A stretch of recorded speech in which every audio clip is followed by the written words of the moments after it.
The great hall of Zenith Prime Station sparkled under the light of artificial stars. Ambassador Martin Reed stood among the gathered representatives of 7 powerful alien species. His insect-like body reflected the dim glow as he adjusted his translator device. The circular council chamber was filled with tension. Everyone could feel it. "This meeting will now begin," announced High Chancellor Vex, striking his black stone gavel against the table. His scaled hands moved with authority. "The Varani delegation may speak." Martin rose slowly from his seat. His tall frame cast a long shadow across the polished floor. "Honored members of the council, I bring urgent news. We have detected strange signals coming from 17 different star systems. These are human distress beacons. They have been silent for 2,000 years, but 3 days ago, they all activated at once." The chamber erupted with noise. Some delegates clicked their mandibles in disbelief. Others growled with irritation. General Croth of the Zinthari Empire leaned forward, his reptilian eyes narrowing with contempt. "Humans are nothing but myths," Croft said, his voice dripping with mockery. "They are stories that parents tell children before bed. Your equipment is broken, Ambassador. You waste our time with these fantasies." Martin felt frustration building inside him. "With all respect, General, our technology is precise and—" "Enough of this nonsense," Chancellor Vex interrupted, his voice cutting through the noise like a blade. "We have real problems to discuss. General Croth, your empire continues to expand into territories that do not belong to you. Explain your fleet movements in the Outer Rim." Martin sat down, his mandibles clicking quietly in anger. Across the massive room, he noticed a human woman sitting in the observer's gallery. Her name was Emily Stone, and she was one of perhaps 1,000 humans left in the known galaxy. Her ancestors had been stranded on remote colonies when humanity vanished 2 millennia ago. She caught his eye briefly, and he saw something in her expression that he could not quite read. The council meeting dragged on for hours. The Zinthari insisted they were bringing peace to primitive worlds. Smaller species protested, claiming they were being conquered and enslaved. Arguments flew back and forth, but nothing was resolved. When the session finally ended, Martin felt exhausted and defeated. He found Emily waiting in the quiet observation corridor. She stood alone, staring out through the transparent wall at the endless field of stars beyond. "They did not believe me," Martin said as he approached.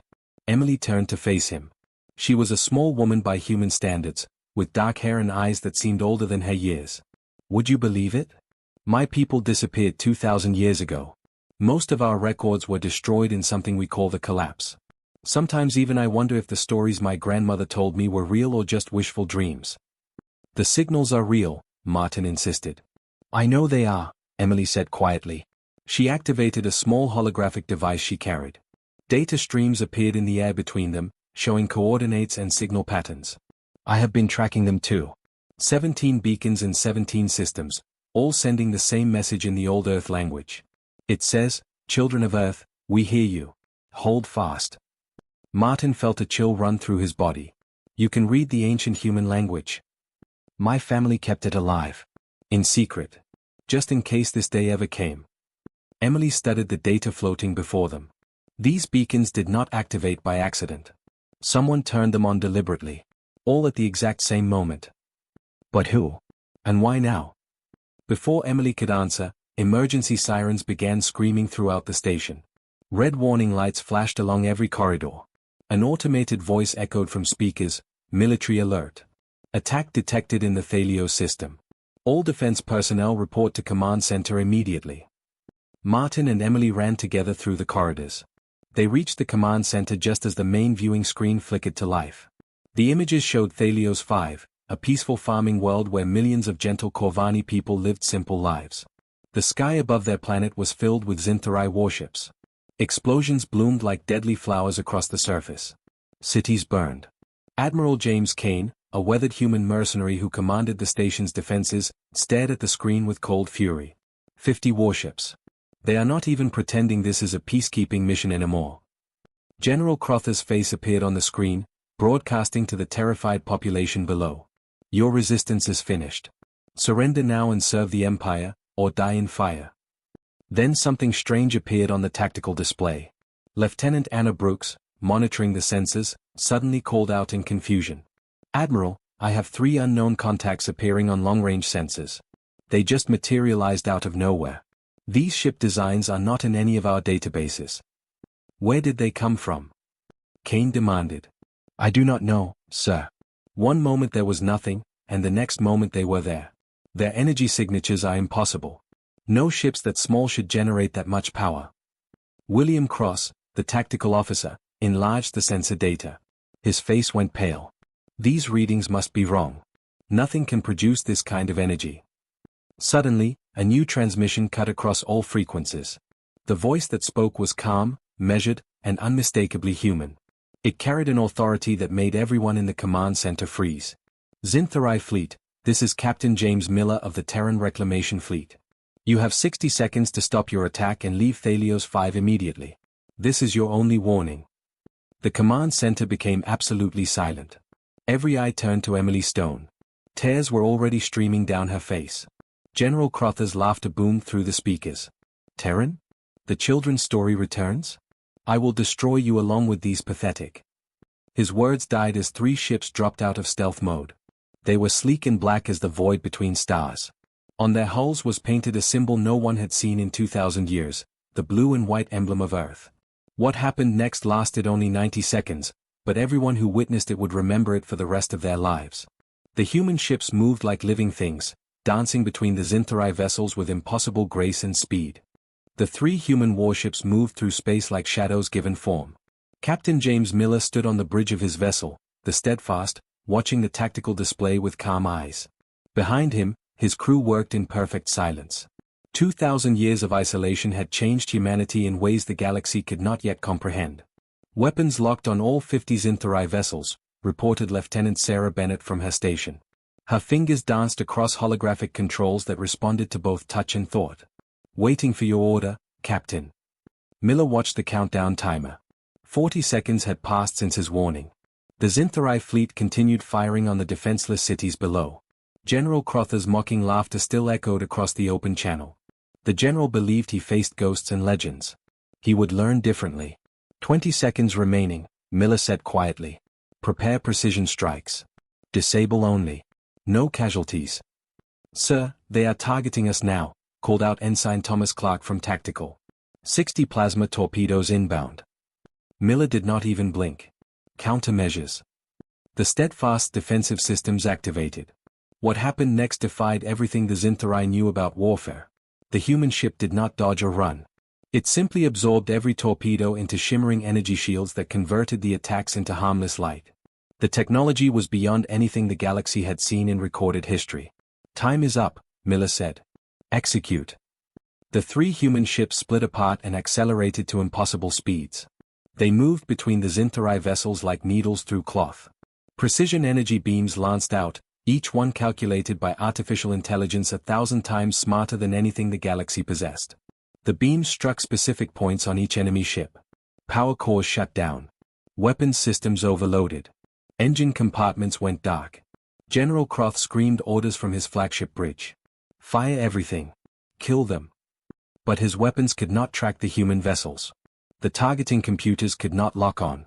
It was as if the human ships knew where every shot would go before it was fired. They were always somewhere else, always moving, always 3 steps ahead. On Zenith Prime Station, the command center watched in stunned silence. Admiral Kane had fought in 100 battles across 40 years. He had never seen anything like this. The tactical display showed the impossible happening in real time. They are not just faster, William Cross whispered, his voice shaking. They are predicting every move before the Zinthari make it. How is that possible? Emily Stone stood frozen, her hands gripping the console edge until her knuckles turned white. Tears ran freely down her face, but she was smiling. My grandmother told me stories. She said that when humanity left, they were afraid of what they were becoming. They went into the dark to change, to evolve, to become something new. I think we are seeing what 2,000 years of evolution looks like. On the battlefield, the engagement was already ending. 4 to 7 Zinthari warships drifted powerless in space.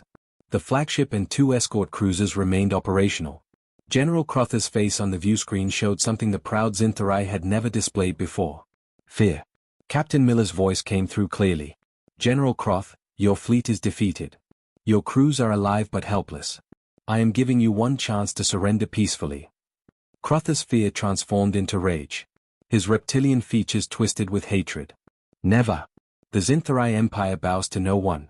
We will hunt your species across the stars. We will burn every human world until... You misunderstand, Miller interrupted, his voice still perfectly calm. I was not asking for your empire's surrender. I was asking for yours. Personally. The flagship's engines suddenly died. Its weapons powered down. Every system went dark except for life support and communications. Croft looked around his bridge in confusion and growing terror. His crew frantically tried to restart their systems, but nothing responded. What have you done? Croft demanded. We are inside your computer networks, General. We have been since the moment you entered this system. We wanted to see what kind of species you were. Whether you would choose mercy or destruction. You made your choice. Miller paused. Prepare for boarding. A brilliant flash of light erupted on the flagship's hull. When it faded, 20 human soldiers stood on Crother's bridge. They had simply appeared from nowhere, transported by technology the galaxy had forgotten was even theoretically possible. They wore black armor that seemed to absorb light. Their weapons were lowered but ready. The lead soldier removed his helmet. He was a young man named David Harper, with kind eyes that had seen too much war. General Croth, by the authority of the Terran Reclamation Fleet, you are under arrest for crimes against peaceful civilizations. You will be held until a proper tribunal can be arranged. Croft lunged for a weapon. He was fast, evolved for combat, trained from birth to fight. He moved like lightning. But David Harper was faster. Without seeming to hurry, the human soldier had Croft disarmed and restrained before the general's hand even reached his holster. Please do not resist, Harper said gently. We do not wish to harm you. Captain Miller's ship descended toward Thalios 5. The planet's surface was scarred with fresh craters and burning cities, but the attack had stopped. Survivors emerged from shelters, looking up at the strange black ships in their sky. Miller opened a planetary broadcast. People of Thalios, I am Captain James Miller. Our species shares a complicated history with yours. Your ancestors sent out calls for help during the great wars of the past. We were not there to answer. We were lost in our own darkness, fighting our own demons. But we heard those calls. We remembered them. And we never forgot. He paused, looking at the image of the planet below. We have returned to this galaxy not as conquerors but as protectors. We have spent 2,000 years preparing for this moment. We will not allow the strong to prey upon the weak. We will not permit empires built on suffering. This is our promise to you and to all peaceful species. You are not alone anymore. On Zenith Prime, Emily Stone watched the human ships begin rescue operations on the planet below. Medical teams transported down. Engineering crews started repairing critical infrastructure. It was happening so fast, so efficiently, like a military operation performed by people who had planned for this exact scenario for centuries. Martin Reed stood beside her, his alien features showing an emotion that translated roughly to wonder. What happens now, Emily? What will your people do? Emily wiped her eyes but could not stop smiling. Now? Now the galaxy learns the truth. Humanity was never destroyed. We were never extinct. We just went away to grow up. And now we have come home. 2,000 years earlier, Earth had been dying. A plague unlike anything humanity had ever faced swept across every colony, every station, every world where humans lived. The sickness attacked the nervous system in ways that doctors could not understand. Millions died in the first year. Billions in the second. The great human civilization that had spread across 100 star systems began to collapse. In the secret archives of the Terran Reclamation Fleet, Captain James Miller stood before a holographic display showing those dark days. Emily Stone stood beside him, having been transported from Zenith Prime to meet with humanity's leadership. She watched images of her ancestors fleeing into the unknown, their ships loaded with frozen colonists and precious data. We did not run because we were cowards, Miller explained quietly. We ran because we were becoming something we did not understand. The plague was not a disease. It was evolution, violent and uncontrolled. Those who survived began to change. Our minds grew faster. Our bodies adapted to environments that should have killed us. We were terrified of what we were becoming. Emily watched humans in the old recordings, their eyes showing the fear of people losing their humanity. So you left the galaxy behind. We fled to the dark spaces between spiral arms. Places where no other species would ever think to look. And there, in isolation, we let the change happen. We guided it. We learned to control it. Miller gestured, and the hologram shifted to show massive construction projects in deep space. We built ships. We developed technologies. And we waited. Waited for what? Emily asked. For a reason to come back. For proof that we could rejoin the galaxy without becoming monsters ourselves. In the present day, on Zenith Prime Station, the Concordat had called an emergency session. All 7 elder species gathered in the Great Hall, but the mood was completely different from before. Fear had replaced arrogance. Uncertainty had replaced confidence. Chancellor Vex struck his gavel repeatedly, trying to restore order. Delegates shouted over each other in a dozen different languages. The translator system struggled to keep up with the chaos. The humans have returned with weapons we cannot match, cried Ambassador Helen Porter of the Dravic delegation. Her crystalline body rang like a bell with distress. They destroyed 50 Zinthari warships in less than 2 minutes. 50. Disabled, Martin Reed corrected from his seat. They disabled the ships. No one died. The humans could have massacred that entire fleet, but they chose mercy. Mercy? General Crother's replacement, Commander Nathan Drake, stood with barely controlled rage. Drake was human, one of the few who served in the Zinthari military. He had risen through their ranks despite his heritage. Now he faced an impossible situation. They humiliated the Empire. They boarded our flagship and arrested our general like he was a common criminal. He was burning civilian cities, Emily Stone said coldly. She had been granted special observer status for this meeting. What did you expect them to do? Ask politely for him to stop. The debate raged for hours. Some species wanted to immediately ally with humanity. Others feared the returned humans more than they feared the Zinthari Empire. A few suggested launching a preemptive strike before the humans could establish a stronger presence. Admiral Kane laughed bitterly at that suggestion. A preemptive strike? With what? We just watched 3 human ships defeat 50 Zinthari vessels. Intelligence reports suggest there are hundreds of human ships, possibly thousands. And we have no idea where their main fleet is hiding. During a break in the session, Martin Reed accessed the station's ancient archives. He had been searching for any records of humanity from before their disappearance. Most files were corrupted or lost, but he found fragments. Old warnings written by species that had encountered humans during their expansion phase. One document made him stop breathing. It was written by a Varani historian 3,000 years ago. Humanity does not seek conquest, but they will not tolerate oppression. They value freedom above all else. They will sacrifice everything to protect those who cannot protect themselves. If humanity ever unifies with a single purpose, no force in this galaxy will be able to stand against them. Martin showed the document to Emily during the break. She read it silently, then nodded. My grandmother told me something similar. She said humans have a saying, the only thing necessary for evil to triumph is for good people to do nothing. I think that is why they came back. They were watching us. Watching the Zinthari expand and conquer. Watching peaceful species suffer. And they decided they had done nothing for long enough. That night, Martin received a secret communication. The message was from Captain Miller, requesting a private meeting. Martin agreed immediately, curious what the human commander wanted. They met in a secure conference room. Miller arrived alone, wearing a simple uniform with no weapons visible. He looked tired, as if carrying a great weight. Ambassador Reed, I need your help, Miller said without preamble. The Concordat is trying to decide how to respond to humanity's return. Some want alliance. Some want war. I need you to help me prevent the war option from winning. Why me? Martin asked. Because you were the only one who believed the beacons were real. You were the only one who tried to warn the Council. That tells me you are someone who seeks truth rather than political advantage. Miller pulled up a holographic star map. I need to show the Concordat something. Proof that we are not here to conquer. The map displayed hundreds of star systems. Each one was marked with human symbols.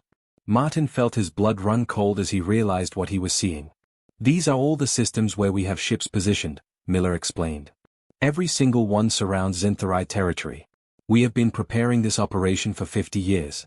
We knew eventually the Empire would push too far and give us the justification to act.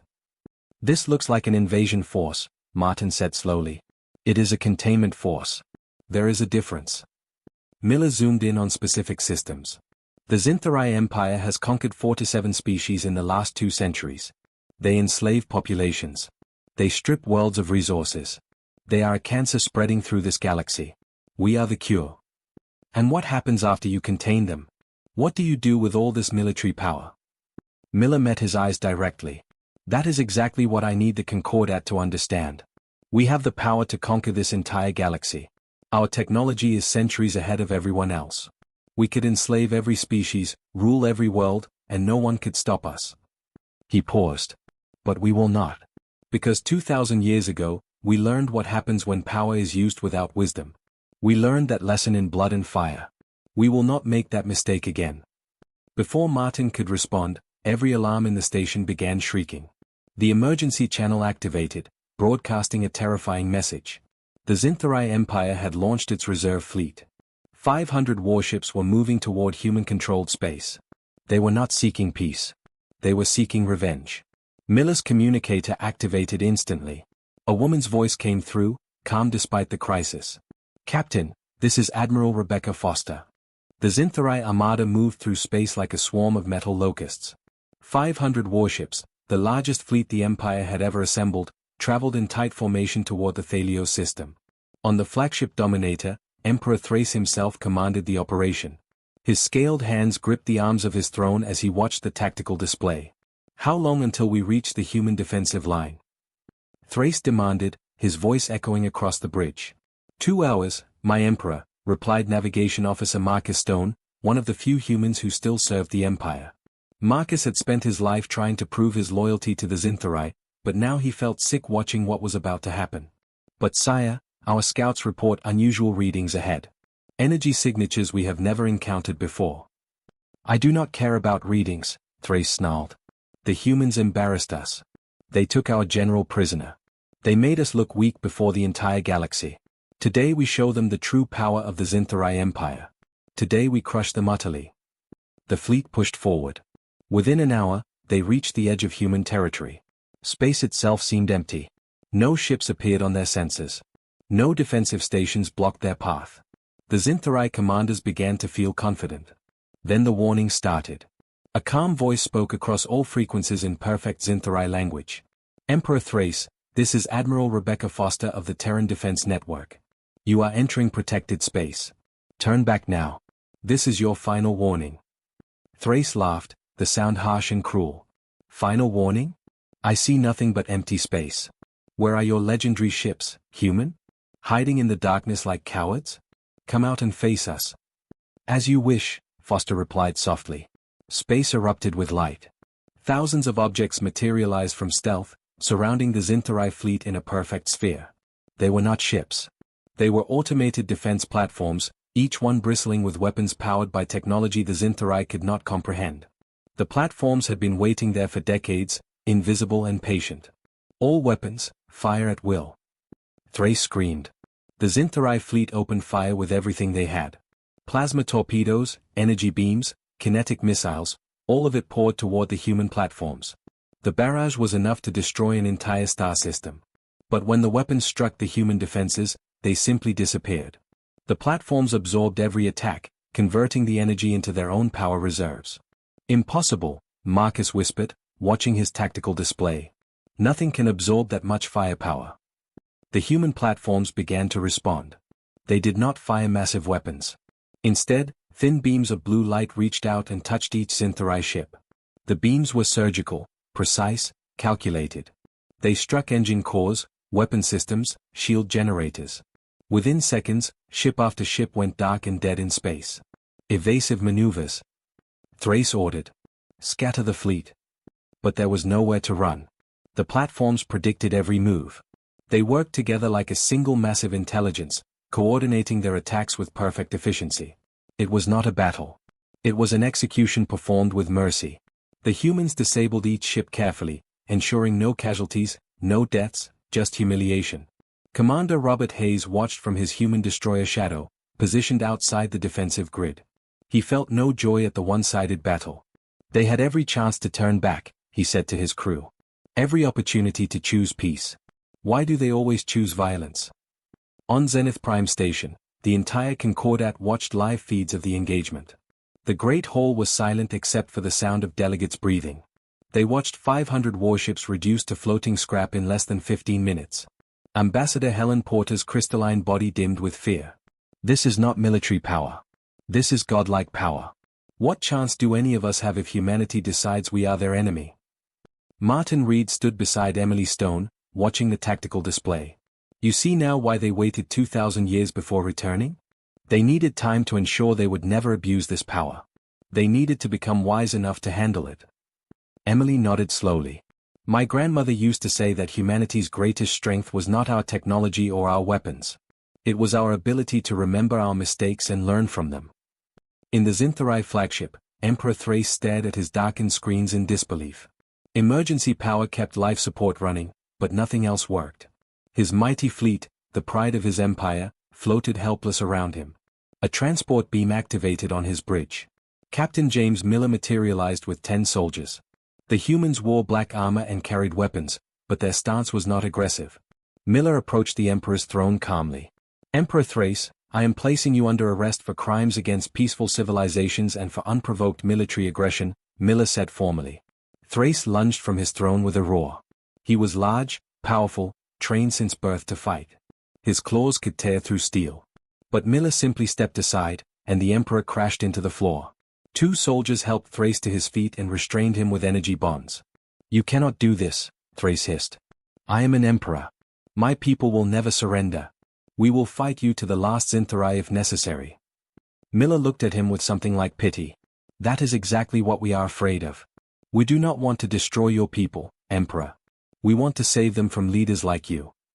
He activated a holographic display showing the entire Zinthari Empire. Around every conquered world, human ships appeared from stealth. Hundreds of vessels, all positioned perfectly, all ready to act. You have a choice to make, Miller said quietly. You can order your forces to stand down, release all conquered worlds, and accept accountability for your actions. Or we will make those things happen by force. Either way, your empire as a military power ends today. The only question is how many of your people die in the process. Thrace stared at the display, finally understanding the trap he had walked into. The humans had not been hiding. They had been positioning, planning, preparing for this exact moment. How long? Thrace asked, his voice broken. How long have you been watching us? Since your grandfather began the first wars of conquest 70 years ago, Miller replied. We watched and hoped you would change. We gave you every opportunity to choose a better path. But you chose expansion. You chose slavery. You chose cruelty. So we chose to stop you. Admiral Foster's voice came through on open broadcast, speaking not just to the Zinthari but to the entire galaxy. Let it be known to all species, all empires, all civilizations. Humanity has returned not as conquerors but as guardians. We will not tolerate oppression. We will not permit slavery. We will not allow the strong to prey upon the weak. This is our line. Cross it, and face the consequences. On Zenith Prime, Chancellor Vex stood before the assembled Concordat. His scaled face showed emotions that his species rarely displayed. Respect. Fear. Hope. The vote is clear, Vex announced. The Concordat officially recognizes humanity as the 8th elder species. And may whatever gods we pray to help anyone foolish enough to test their resolve. Emperor Thrace looked at Miller one final time. What happens to me now? The Concordat emergency session had lasted 3 days without pause. 7 elder species debated humanity's return while the galaxy held its breath. Some delegates argued for immediate alliance. Others whispered fears that humanity had become too powerful, too dangerous. A few radical voices still suggested finding a way to fight back before the humans grew even stronger. Ambassador Martin Reed listened to the arguments with growing frustration. He had watched the humans defeat 500 warships without killing a single soldier. He had seen their mercy, their restraint, their careful precision. Yet still, some species feared them more than they feared the brutal Zinthari Empire. During a brief recess, Martin found Emily Stone standing alone in an observation room, staring at the stars.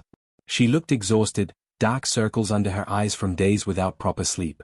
Your people terrify them, Martin said softly, joining her at the window. Emily nodded without turning. I know. Power always terrifies those who do not have it. But what choice did humanity have? Watch the galaxy burn? Stand by while empires like the Zinthari crushed innocent worlds? She finally looked at him. My ancestors learned a hard lesson 2,000 years ago. Isolation does not equal safety. Evil does not stop just because good people look away. Before Martin could respond, every alarm in the station screamed to life. The emergency channel crackled with panicked voices. Admiral Kane's face appeared on every screen, his expression grim. All personnel to battle stations. The Zinthari have launched a desperate final strike. Emperor Thrace gave secret orders before his capture. A suicide fleet is heading directly for Earth itself. The Concordat chamber erupted in chaos. The legendary human homeworld. Every species knew the stories. It was where humanity had evolved, where their civilization had begun. If the Zinthari destroyed Earth, even in defeat, they would wound humanity in a way no military loss could match. Captain Miller's voice cut across all frequencies, calm despite the crisis.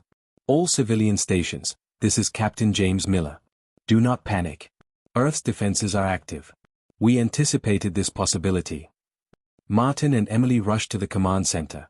The main display showed a Zinthari strike force of 30 ships racing toward the Sol system. These were not normal warships.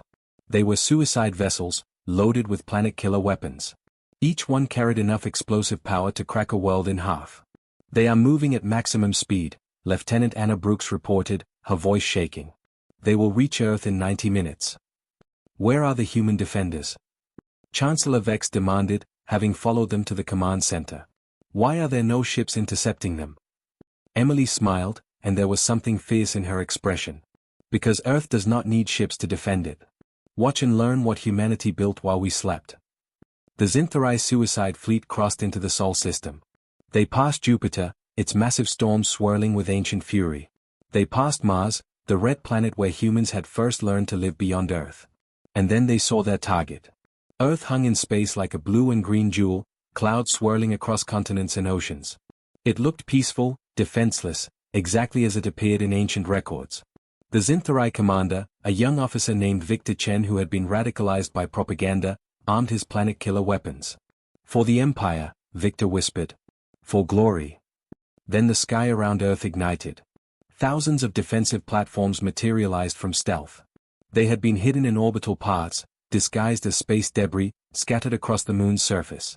They formed layers upon layers of protection, a shell of technology so advanced it seemed like magic. The planet-killer weapons fired. 30 beams of devastating energy lanced toward Earth, each one capable of destroying a continent. But the beams never reached the atmosphere.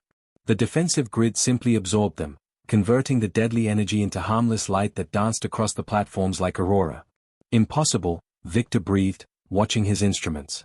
Nothing can absorb that much power. Admiral Rebecca Foster's voice spoke gently across the channel. Young man, you are attacking humanity's homeworld. Did you really think we would leave it undefended? We have spent 2,000 years preparing for threats we hoped would never come. Today, you have become that threat. Space around the Zinthari fleet filled with new contacts. Not dozens of ships. Not hundreds. Thousands. The entire Terran defense fleet dropped out of stealth, surrounding Earth like an impenetrable wall of black metal and blue energy. On Zenith Prime, the command center fell completely silent. The tactical display showed more human ships than anyone had imagined existed. Sleek destroyers, massive cruisers, ships of designs no one recognized. They filled the solar system, a demonstration of military power beyond anything the galaxy had ever witnessed. How many? Chancellor Vex whispered. Over 3,000 vessels detected, William Cross reported, his voice barely audible. And sensors suggest more are still hidden. The human fleet did not attack. They simply waited, weapons charged but not firing. It was a message clearer than any words. You cannot touch our home. You cannot threaten our people. Choose peace, or be removed. Victor Chen stared at his view screen, finally understanding the magnitude of his mistake. The Zinthari Empire had poked a sleeping giant. They had humiliated humanity, threatened human-protected worlds, and now attacked the human homeworld itself. And in response, humanity had revealed only a fraction of their true strength. We surrender, Victor said quietly. Stand down all weapons. We surrender unconditionally. Captain Miller appeared on every screen across the galaxy. Behind him, Earth rotated slowly, beautiful and untouched. His face was serious but not angry. He looked like a teacher disappointed in students who should have known better. People of the galaxy, I am Captain James Miller. Today you witnessed what happens when someone threatens Earth. But I want you to understand something important. We did not destroy those ships. We did not kill those crews. Even when they came to murder billions of our people, we chose mercy over revenge. He paused, letting his words sink in. Humanity has returned to this galaxy, but we are not the same species that left 2,000 years ago. We have evolved. We have grown. We have learned that true strength is not the ability to destroy, but the wisdom to know when not to. We are not legends. We are not myths. We are people who remember what it means to suffer, and we refuse to let others experience that suffering if we can prevent it. Miller's expression softened slightly. We are establishing formal diplomatic relations with the Concordat. We will share some of our technology with peaceful species. We will protect those who cannot protect themselves. We will stand as a line that cannot be crossed. But we will not conquer. We will not enslave. We will not become the monsters we once feared we might be. The broadcast ended. In the command center, Emily Stone felt tears streaming down her face again, but this time they were tears of pride. Her grandmother's stories had been true. Humanity had not been destroyed. They had been transformed.